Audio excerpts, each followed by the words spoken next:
ایک دو دن یا زیادہ دن نمازیں نہیں پڑھتا۔ الحمدللہ والصلاة والسلام علی رسول اللہ۔ سوال کیا گیا ہے، کبھی کبھار شیطان مجھے گمراہ کر دیتا ہے اور میں خود لذتی میں مبتلا ہو جاتا ہوں، اس کی وجہ سے میں پانچوں نمازیں نہیں پڑھتا اور یہ معاملہ 2 دن یا زیادہ تک بھی چلا جاتا ہے، تو مجھے کیا کرنا چاہیے؟ کیا میں اپنی چھوڑی ہوئی نمازیں پڑھوں یا پھر زیادہ سے زیادہ نوافل کے ذریعے فرائض کا کفارہ ادا کروں؟ الجواب بعون الوہاب۔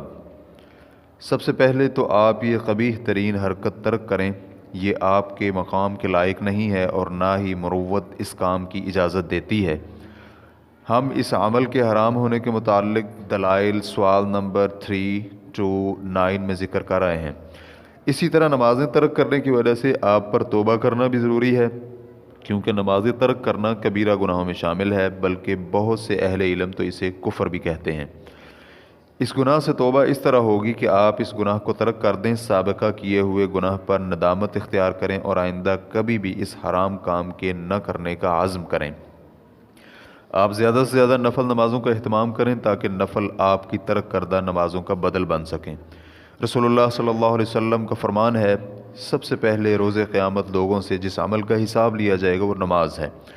چنانچہ اللہ تعالیٰ اپنے فرشتوں سے فرمائے گا، حالانکہ وہ پہلے سے ہی خوب جاننے والا ہے، میرے بندے کی نماز دیکھو، کیا اس نے انہیں پورا کیا ہے یا اس میں کوئی کمی کی ہے؟ چنانچہ اگر نمازیں کامل ہوئیں تو پوری کی پوری لکھ دی جائیں گی، اور اگر ان میں کوئی کمی کوتاہی ہوئی تو اللہ تعالیٰ فرمائے گا کہ دیکھو، کیا میرے بندے کے کچھ نوافل بھی ہیں؟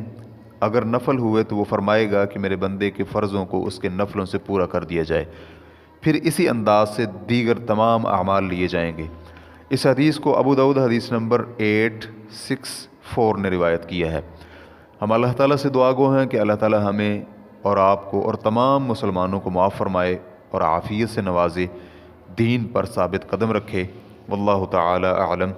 اسلام کیو اے ریکارڈنگز، مؤسسۃ الشیخ محمد صالح المنجد، المملکۃ العربیۃ السعودیہ، فتویٰ نمبر 90143۔ والسلام علیکم ورحمۃ اللہ وبرکاتہ۔